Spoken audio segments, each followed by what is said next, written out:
کچھ کہانیاں ایسی ہوتی ہیں جو وقت کی قید سے آزاد ہوتی ہیں۔ ان کی حکمت وقت کے ساتھ ساتھ اور گہری ہوتی جاتی ہے۔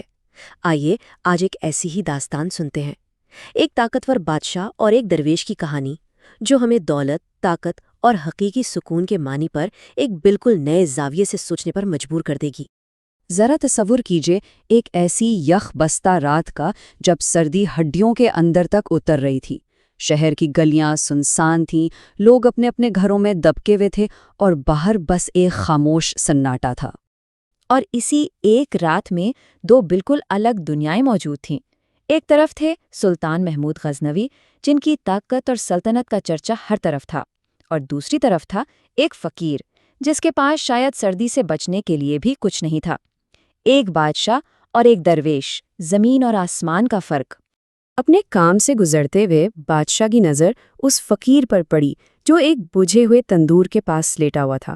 بادشاہ کو ایک لمحے کے لیے حیرت تو ہوئی کہ اتنی شدید سردی میں یہ شخص یہاں کیسے پڑا ہے، لیکن پھر شاہی کاموں کی مصروفیت میں یہ بات ان کے ذہن سے اتر گئی۔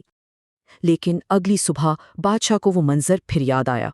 ان کے دل میں ایک تجسس پیدا ہوا، آخر اس شخص نے وہ قیامت کی رات گزاری کیسے ہوگی؟ بس انہوں نے فوراً حکم دیا کہ اس فقیر کو ڈھونڈ کر دربار میں حاضر کیا جائے۔ جب وہ فقیر دربار میں پیش ہوا تو بادشاہ نے اس سے ایک بہت سیدھا سا سوال کیا۔ انہوں نے پوچھا، بابا کل رات تو بڑی سخت تھی، یہ بتاؤ تمہاری رات کیسی گزری؟ فقیر نے بڑے اطمینان سے بادشاہ کی آنکھوں میں آنکھیں ڈال کر جواب دیا، ایک ایسا جواب جس نے پورے دربار کو ساکت کر دیا۔ اس نے کہا، اے محمود، آدھی رات تو تمہاری طرح گزری اور باقی آدھی تم سے بہتر گزری۔ یہ سننا تھا کہ محمود غزنوی حیرت میں ڈوب گئے۔ ایک فقیر جس کے پاس کچھ بھی نہیں یہ دعویٰ کر رہا تھا کہ اس کی رات ایک بادشاہ سے بہتر گزری، یہ کیسے ممکن ہو سکتا تھا؟ بادشاہ نے بے چینی سے کہا، اپنی اس پہیلی کو سمجھاؤ، میں تمہاری بات کا مطلب نہیں سمجھا۔ تو آخر اس جواب کے پیچھے کیا راز تھا؟ ایک رات کے یہ دو الگ الگ حصے کیسے ہو سکتے تھے؟ آئیے دیکھتے ہیں کہ فقیر نے اس کی کیا وضاحت کی۔ فقیر نے مسکرا کر سمجھایا، دیکھو، جب تک تندور میں تھوڑی بہت گرمی باقی تھی میں آرام سے سو گیا، اور نیند میں تو بادشاہ ہو یا فقیر سب برابر ہیں، کسی کو دنیا کی خبر نہیں ہوتی۔ تو رات کا یہ آدھا حصہ تو بالکل تمہاری ہی طرح گزرا، لیکن جب تندور بالکل ٹھنڈا ہو گیا تو سردی سے میری آنکھ کھل گئی۔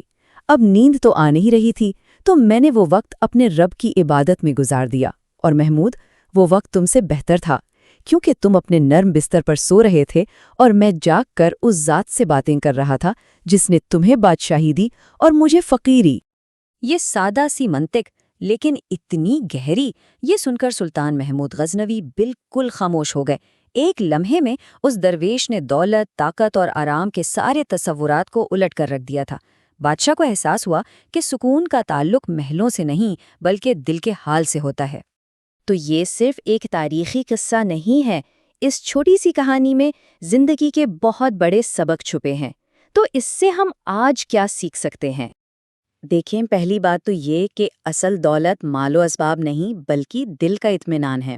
دوسری بات، قناعت، یعنی جو کچھ پاس ہے اس پر خوش رہنا، یہی اصل بادشاہی ہے۔ اس فقیر کے پاس کچھ نہیں تھا، لیکن اس کے پاس روحانی سکون کی وہ سلطنت تھی جو بادشاہ کے پاس بھی نہیں تھی۔